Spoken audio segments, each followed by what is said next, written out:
Hello.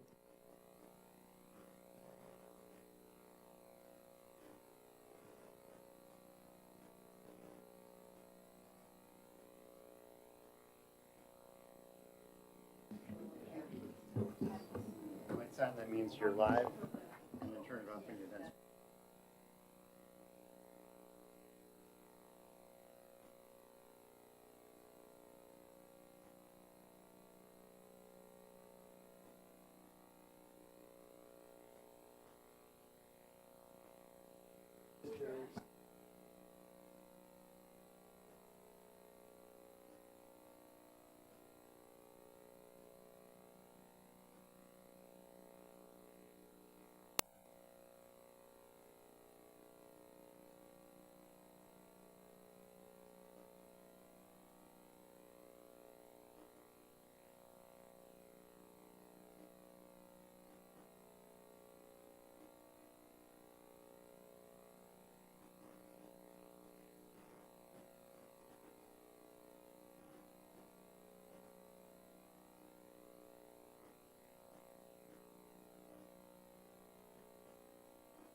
It's 6:01. We will call this meeting to order.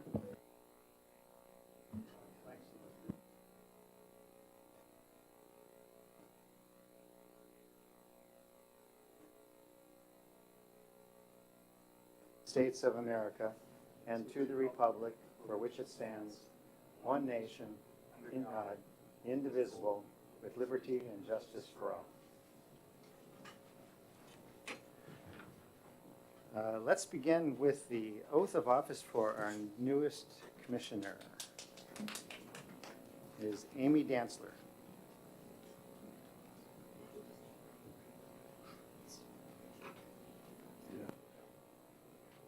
Turn that one off.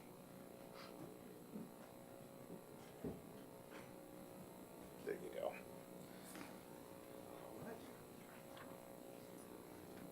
So, you're in, and you can go ahead and just read that.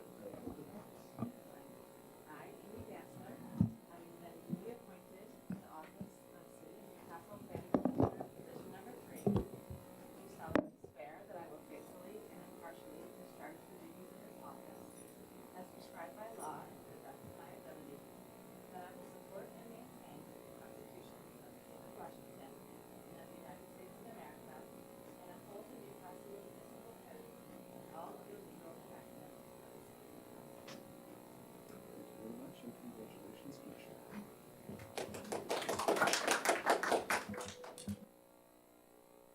Take just a moment. Commissioner Dantzler to sign a few things, and then we can proceed with roll call. Are your comments picked up by the sound system, do you think? I hope so. Well, in case they weren't, we just had a swearing in of our newest commissioner, Amy Dantzler, and she is signing some papers, so we will give her a minute to do that, and then we'll proceed with the meeting.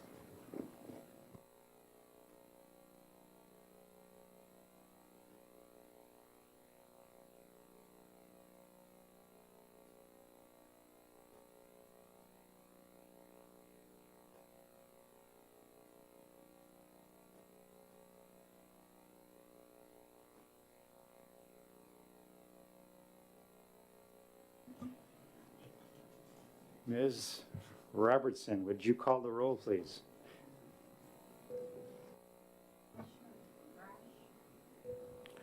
Here. Commissioner Quigg? Commissioner Dantzler? Here. Commissioner Lowe? Here. Commissioner Van Natta, Here. Chair Gatzig, Here. and Vice Chair Kennard is absent. Yes. Vice Chair Kennard could not make it tonight. Would someone like to make a motion to excuse his absence? I move that Commissioner Kennard's absence be excused. Could someone second?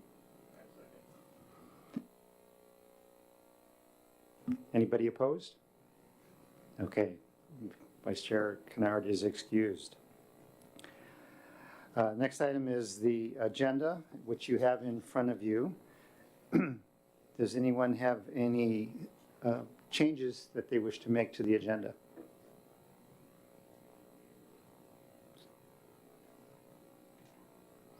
Okay, everybody's looked at it. Nobody is indicating so, so we will consider the agenda approved. Next is the approval of the minutes of June 22nd. Does anyone have any changes, any corrections to the minutes? And heads are saying no, so we will consider those also to be approved. That brings us to our public comment period, which is different from the public hearing that we will have later this meeting, talking about the housekeeping amendments. So if anybody wishes to comment on the housekeeping amendments, I ask that you hold your comments until then. Is there anyone either present here or online that would like to make a comment?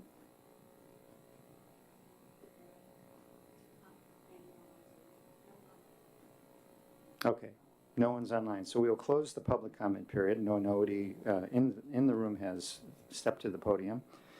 And that brings us to commissioner comments. And with that, I will just open the floor, and any commissioner who wants to jump in with a comment, feel free to do so.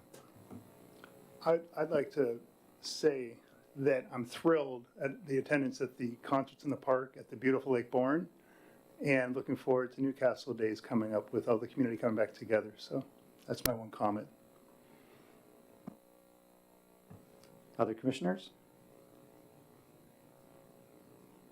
No one? So I would just like to welcome Amy as our newest member, and I'm really excited to be here, that she is here with us. She, throughout the application process, I've been really impressed by how deeply she explored this and how much research she did in looking into and preparing. So I think she's going to be a great commissioner, great addition to our commission.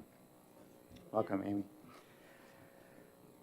That brings us to reports. The chair does not have a report. Acting Director Fitzgibbons, would you like to give your report? Yes, I'd love to. So we have an update on our new city manager, Scott Kingle. He is actually starting next Wednesday, August 31st. We had the opportunity to meet Scott, staff did today, and we're all very excited for him to start. As for our new director, we're getting close to issuing an offer letter, which means we may have a new community development director in time for next month's planning commission meeting on the 28th. So keep your fingers crossed for that. You may have seen or witnessed the roundabout that is down in the south portion of the city. It's open with the exception of the northern portion that goes through to Coddington. That will be open within the next month. They're just wrapping up some of the improvements on the site before they can open that. The assemblage project, which that is part of, should be completing its improvements before the end of September, and then we'll have final plat, and then building permits will probably start coming in earliest the very end of this year, but probably the beginning of next year. So that project is moving right along. The Hill plat on the eastern side of the city, the infrastructure improvements, construction should be wrapping up by the end of 22 or early 2023. And so then we would expect again final plat, and then to start seeing building permits by spring probably, or summer at the latest. And then lastly, the non-motorized capital improvement project along May Creek Drive, which is a bike lane and sidewalk improvements. There are going to be closures starting on Monday for potentially 3 weeks. They're building a soldier pile wall, so it's a pretty major improvement. And there's just not enough room. They're coordinating with Renton School District. The school district's being great for buses, and hopefully the whole project will be completed by early December. If you have any further questions about the project, of course, you're welcome to reach out to Director Bronze or to our Assistant Engineer, Carrie Sullivan. So, anyway, that's it for me. Any questions for Aaron? Then we'll move to the next item on the agenda, which is the public hearing on our 2022 housekeeping amendments. We'll open that public hearing now. It is 6:10, and we'll move very quickly to have Aaron give us a few introductory comments, but I will say for those who are wondering what a housekeeping amendment is, over the course of the year, city staff notices things that just are out of sync, or there could be an inconsistency between one part of the city code and another part, or something small that would, in a process, that if it were changed would make the process more efficient and make better use of city employees' time. So over the course of the year, they gather these together, and then we consider them all at one time to make those changes. And that's what we're talking about tonight. So, Aaron, would you tell us? Be my pleasure. And so far, I haven't seen anyone come on, just so you know, on the panel. So as Chair Gatzik already said, these amendments are meant to be non-controversial, minor nature. We're fixing typos and updating references and making clarifications. Larger considerations come in usually as independent amendments to the text or new text, as many of you already know. However, I was asked to respond to some of the comments that we received to do some clarification. So rather than going through each change, I'm just going to focus on the comments. I will, after each comment, I will ask that for commissioner comment. And then at the end, there'll also be time, of course, for a question and answer on any of the ones that I might not have hit on or any clarifications needed. So just on some quick comments, we heard a comment regarding the limit on number of foster children in one home. Staff have never run into that ordinance. We didn't even know it existed. And we completely agree that this should be changed. However, we didn't receive or know about it in time to get it in for all the different hurdles we have to cross. So we are making note of it, and it'll definitely be seen in a future amendment. We just think it's a legacy thing, and we have no idea why it's there. Part of the process, as I understand it, is that we have to report to a state agency what changes we are intending to make. That's so right. So that's on their radar, and if those aren't reported by the deadline, we can't make those changes.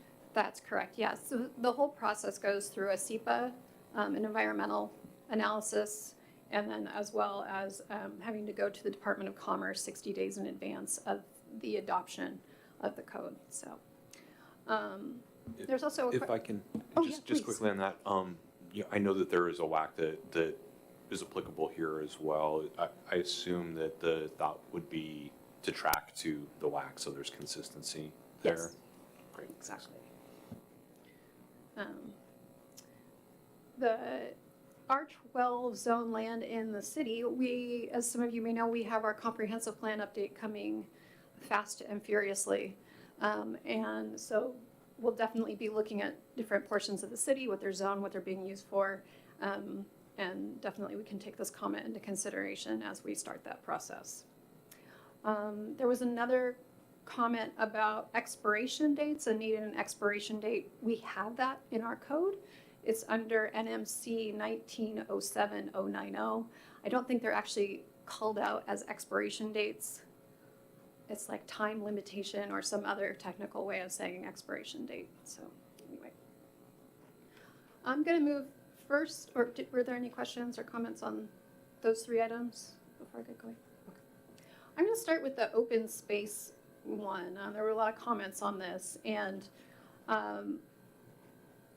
what staff are proposing is a change to the open space definition, which, as you've seen, I highlighted in this slide here. Open space is included but not limited to lawns, decorative planting, walkways, active and passive recreation areas, playgrounds, fountains, swimming pools. So it's an area for people to use.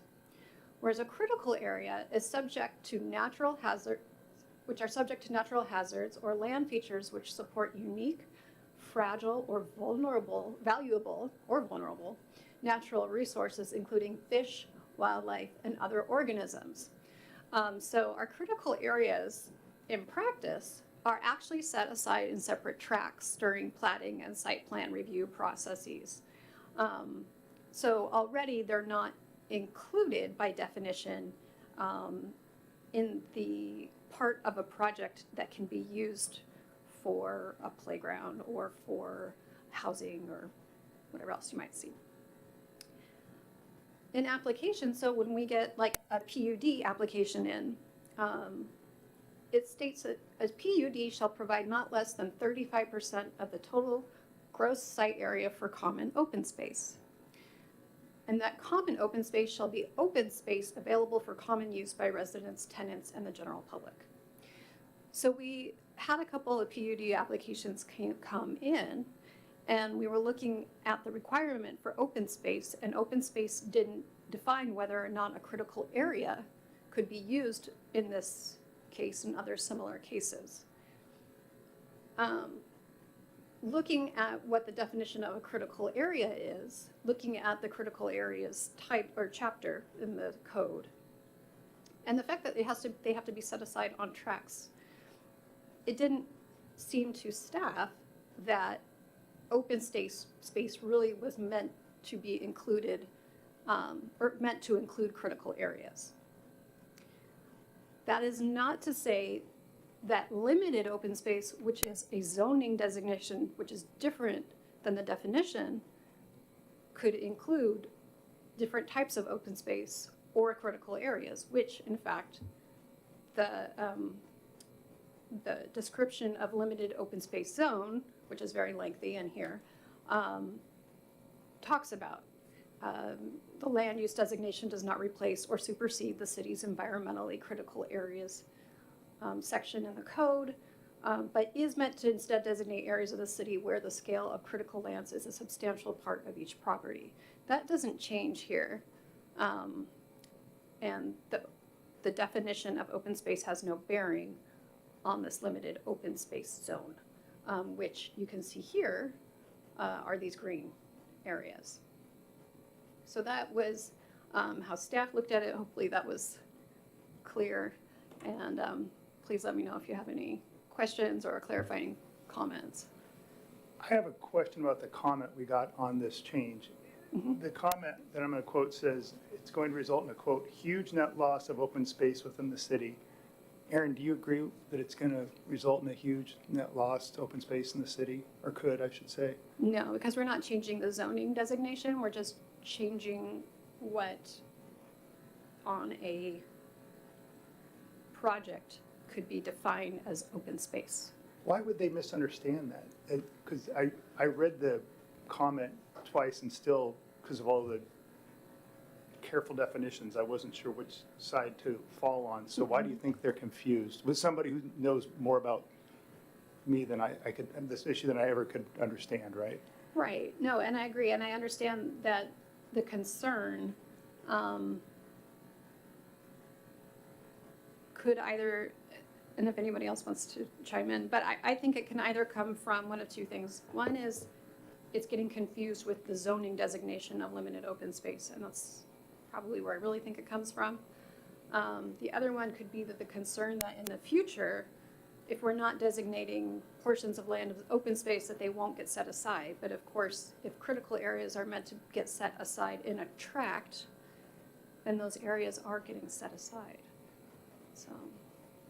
Commissioner Marsh? I guess I just wanted to comment and say that I had looked through, I went back and I reviewed the code as well, and I agree with your analysis and staff's analysis, and I understand the idea that was in the comment that, well, these are critical areas are open, therefore they're open spaces. But I think that it misses the fact that the way open spaces get treated through other parts of the code in terms of things like development standards and the requirement for connective walkways between open spaces, that there are treatments of open spaces in terms of those types of standards that wouldn't necessarily be appropriate with critical tracks and critical spaces, and where we have the specific code that's set aside to deal directly with critical spaces, that seems a more appropriate way to treat those spaces. And in terms of the concern that somehow there would be fewer open spaces, it would seem to me that the net effect would actually work the other way. To the extent that there's a requirement to have open spaces in a development, I assume that would be additive to any critical spaces as well. So if your concern is having undeveloped spaces or not built upon spaces in these developments, it would seem to me that if anything, you'd end up having more open spaces in less developed areas. That's what I was wondering. That's why I didn't understand it, because what Scott just explained was what I was assuming was the case. Because for me, the last part of what Scott said is what my thinking is. I love the open space in the city. It's a big reason why our family moved here. Yeah. And when somebody writes a very persuasive, detailed response to the proposed changes, and that in bright red says it's going to result in a huge net loss of open space, that of all the comments caught my attention. So thank you, Commissioner Morrison, and Senior Planner Fitzgibbons for explaining why that's not the case. No, absolutely, and that's actually one of the wonderful things about getting these comments is they really do make us check ourselves, so that's good. Neighborhood business zone. So the first thing I'll mention about the neighborhood business zone is that it is only in this western portion of the city where the Shell gas station is. This is the only spot where there's a neighborhood business zone. And the comment that came in kind of implied, and it did show in the comp plan, that there's supposed to be some sort of housing associated with neighborhood business zones.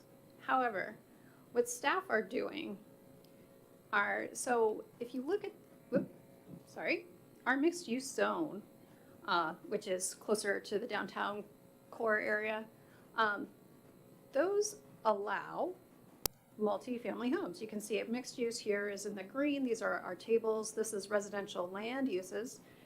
And this is the density and dimensions of those lands. So how large do they have to be? How many units? So when you look at the mixed use zone and the allowed uses, it says multifamily, and then it says the P is permitted, but it has a note, which means there's a note associated with it that references another portion of code. Cottage housing, even though it's cut off, is permitted. When you look at neighborhood business, residential land uses, it's not allowed. There's no indication here that means it's not allowed. So what staff were trying to achieve here by recommending this change was to become consistent with the residential land uses as outlined in NMC 1808030 by suggesting that we remove the 8 dwelling units per acre and 12 dwelling units per acre for the densities, because housing is outright not allowed here, and also single family is not allowed in this use table. So that was the suggestion to clean up the code. If somebody came in and said they wanted to tear down the gas station and build a multifamily development with a commercial component, we wouldn't be able to allow it right now. And that was just, we were just gonna clean up the densities and dimensions portion. So it doesn't really change much, but that was what that was about. Any comments or questions? I'm curious. So I guess there were a number of the comments that I didn't fully understand the gist of them. So what is the concern here with the removal of this, or what would be the argument for not removing this? Because my recollection when I was looking at this was that we had discussed this 2 meetings ago, and we looked specifically at this and answered it. So can somebody help me understand why we would, what would be the argument for leaving it as it is?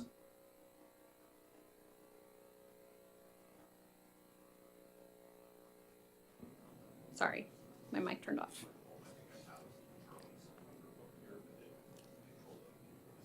Ooh. That's very exciting.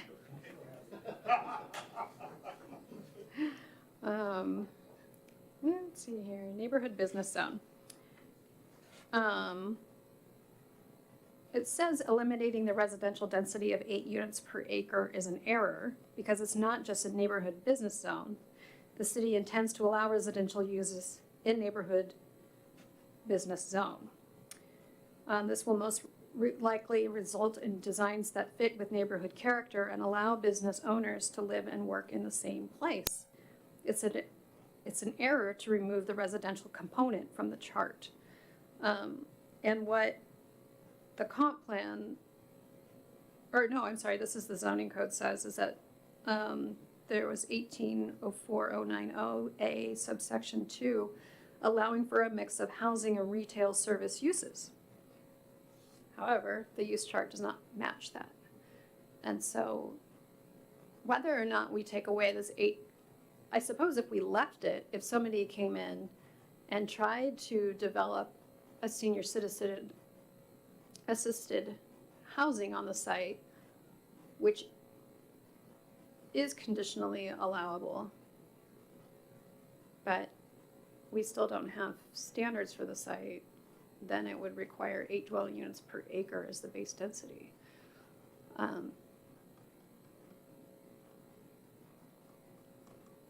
My assumption is that there was an error when this code was being developed on the use table. And so either it was intended to allow multifamily and then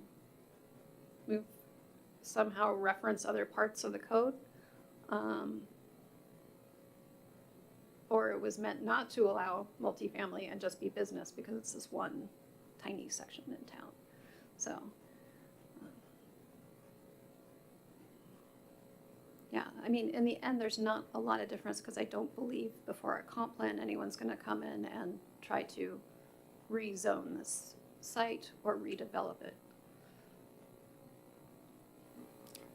When Newcastle was incorporated, I imagine that gas station was there when it was unincorporated.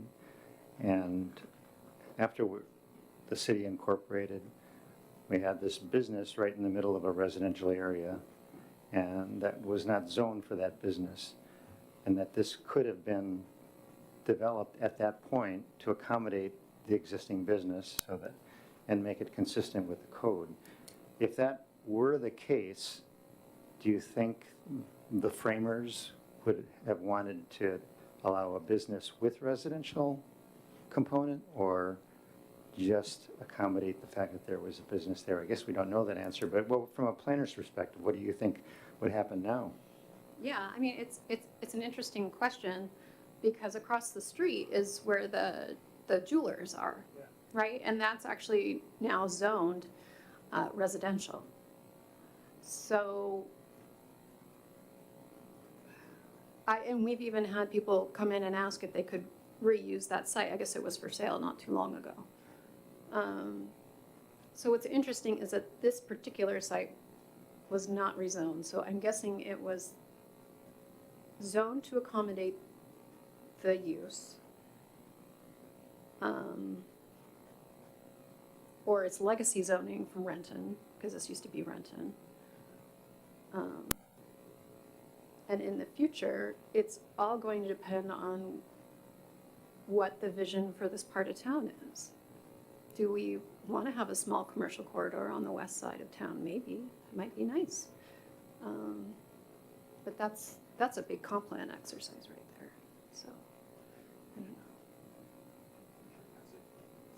know. May I ask a question? So as I'm looking at this section 1804090, which is excerpted, so I'm not looking at any actual code, but I assume it's the right provision. As I'm reading it, it, one, I think reasonable reading of this is that there's the purpose of this zone is to allow for these businesses in a limited area, accomplished by limiting non-residential uses in those areas and allowing for a mix of housing and retail service uses. That second line, which I think is the line that's really a question here, I guess I'm not reading that necessarily to mean that the intent is to allow for a mix of housing and retail service uses on the lot at the end of the day. So I don't think the removal of the base density and maximum density is inconsistent with that if the neighborhood business zone, if the intent of that is to allow for a business to exist around other lots that are residential. Maybe this is what you're saying and I'm just kind of putting it together, but I don't think it is inconsistent with 1804-090 to do what you've proposed with the edit here, because this doesn't necessarily provide in 1804-090 that you can have housing on that lot. It seems to me that that's more a statement of intent for the reason behind having what's essentially, in this case, a spot zone for one lot for business use surrounded by residential. So from my standpoint, I think it works to remove these. No, I think that's a good point, is if you had a larger neighborhood business zone, you might have a mix of sites that were commercial and retail, same thing, and residential, but yeah, that's a good point.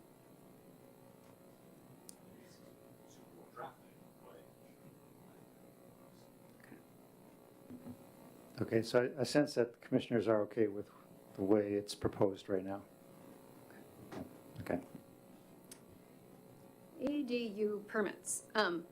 There was a brief blurb about this in the agenda bill, but staff's intent here was to match, I should have done these in the other order. So here's the table we are proposing to update. This is in our administrative title, and it talks about what type of permit, and the type of permit then leads to who makes the decision, and if there's an open record appeal, a public hearing, does the city council have to look at it?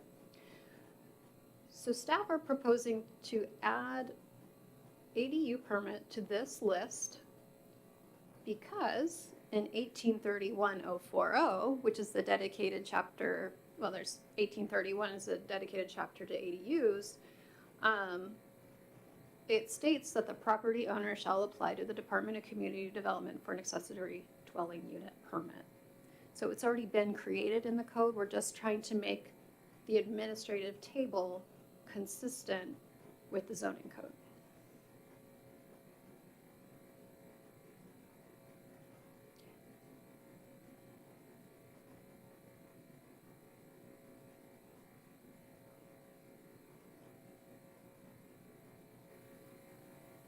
So the comment we received, I think it came from a place of feeling like we shouldn't add more hurdles to creating an ADU. And that might be good public policy, but I think if we were to change that, that wouldn't be a housekeeping amendment, that would be a change in the code that requires more, there would be something that we would do outside of this process. So I think the housekeeping amendment brings things into consistency. If this were something that needed further exploration, it should be done separately. Absolutely. And that's not to say that, especially as more types of housing are being explored by the city, that this code won't change.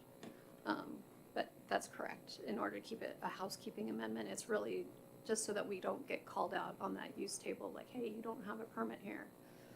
Yeah. So, considerations? Moving on to taxi and limousine storage. the purpose here was to allow people to have their business administratively from their home. So if you have a taxi or limousine service business, you can, check your email at home or have it headquartered in your home. The idea was not to go beyond that and allow storage of vehicles. Much like other industries outlined here, parking of storage of heavy equipment, storage of building materials. The idea of a home occupation is really to be able to work within your home, have your business licenses and your mailing address set up at home, but not necessarily to be able to have a full-blown business at your house. So, staff were actually trying to open this up a little bit so that people could work from home, just not store the vehicles. Any comments on that?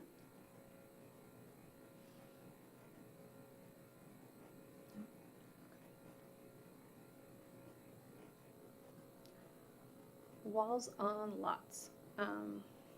Okay. I will tell you that I had to check with our geotech building official and our civil engineer before I spoke about this, so I'm going to do my best. Our existing wall code, I think the first thing to say is that there's this section of code which says walls shall not support earth on an adjacent lot. In order to do that, you have to move either the wall out or the lot line back. So if you're developing a lot. So in this case, I've moved the lot line back, represented by this red dashed line, from the wall so that it does not support earth on mystery lot over here. This is called the angle of repose. Basically draw it out at a 45-degree angle, and that's about how far back you have to go. And this scenario has actually caused some issues because developers are typically not wanting to put a wall further out from the lot line and then try to create some sort of terraced or flat situation to put a house on, because it shrinks the size of your house, of the house. It also makes sort of an awkward, for some people, awkward area at the top that you have to figure out what to do with. So our current code, I didn't realize I got lost down at the bottom here, but walls constructed between lots shall be constructed entirely on the downhill side, which is this scenario, of the property line. In this scenario, the wall is built on the uphill side, and therefore it is not supporting earth on an adjacent lot. It's supporting the earth on the same lot. If somebody wanted to do this on their own private lot, absolutely. You can build a lot, or you could build a wall, 10 feet out from the lot line, as long as you're not supporting earth on the adjacent lot. It's no longer considered to be on the lot line at that point. So if you want a wall on the lot line, it needs to be on the uphill side so you're not supporting earth. And that is where this change came from. Question? Mm-hmm. I think the comment was more around this change doesn't support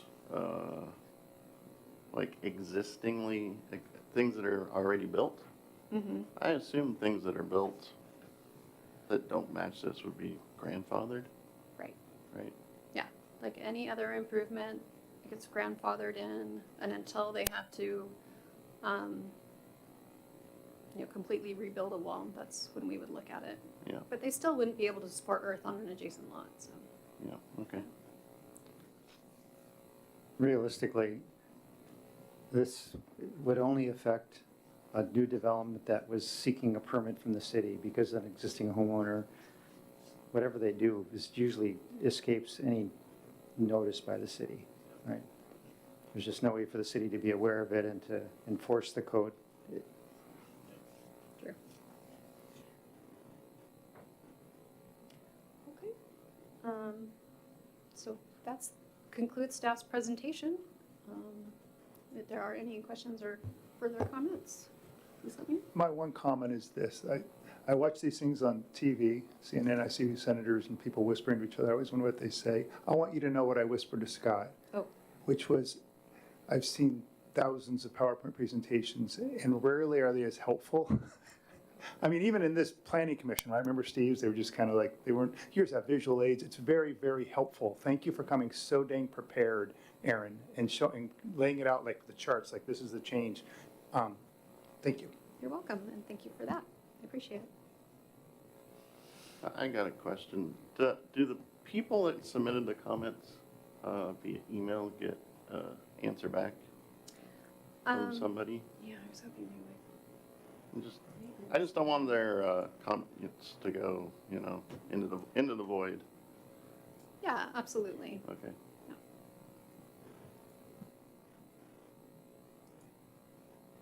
All right, any more questions? No, I'm good. Well, I looked. I was just looking to see if we had one. Okay, is there any testimony from the public to be given? Is there anybody now online? There's nobody else here in the room, so if there is someone online, this would be the time for them to make their comment. Nope. No attendees?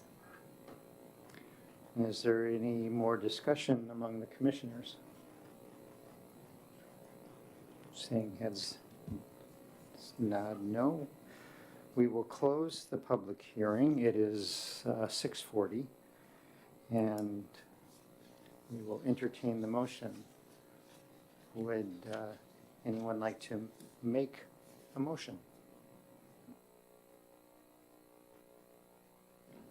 I move to recommend for city council adoption the draft 2022 housekeeping amendments ordinance. Anyone? Second?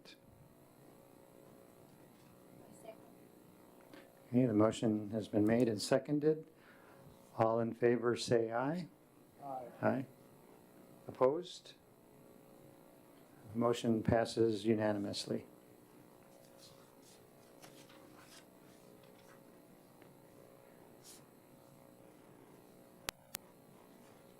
The next item on our agenda is general business, but there is really no general business unless there's some that a commissioner would like to bring up that I'm not aware of.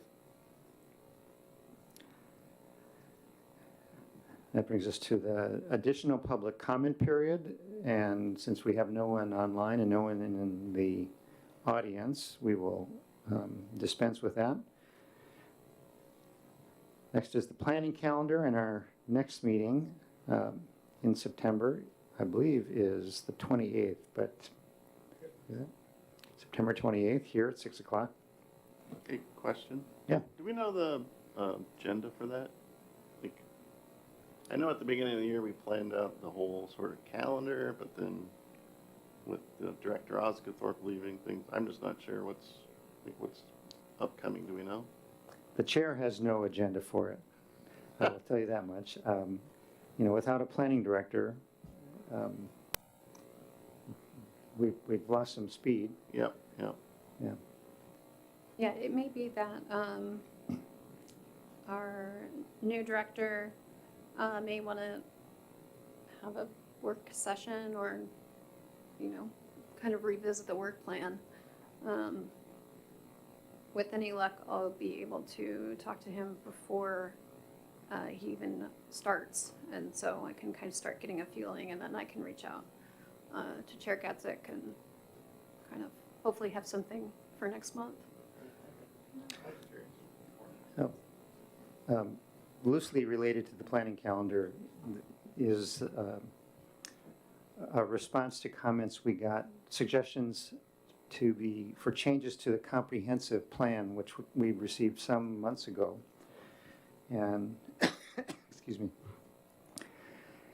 And one of the things, I'm not sure where it will appear on agenda, but one of the things that we will do as a commission is engage the staff and the director on those comments, because part of those, the intent of those comments was that certain changes be made in the comprehensive plan, that if the commission felt that they were worth pursuing, the commission would move to put them on the agenda for the comprehensive plan, thereby making it unnecessary for a private citizen to pay a several $1,000 fee to have something to be considered.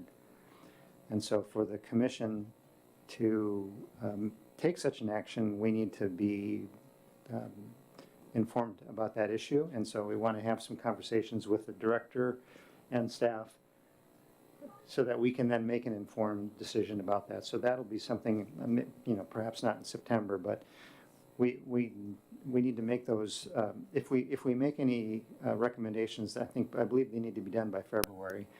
And if there's any study that needs to be done, then we want to get that done well ahead of February. So, perhaps that's not a September item, but it could be an October item. Maybe it's a study session, maybe, I'm not sure what the options are, but that's a discussion that we'll have in some way, shape, or form.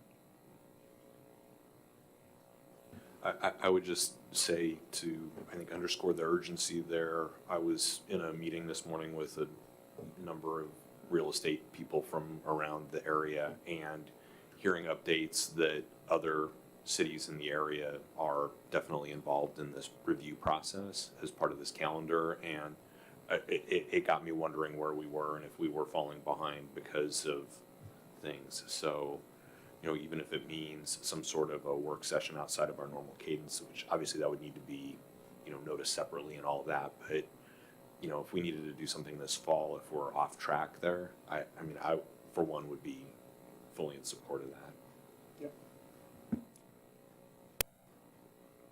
Okay, that brings us to the end of the agenda and the use of the gavel to adjourn the meeting. Excellent. Congratulations, Amy. Thank you. Is that fine?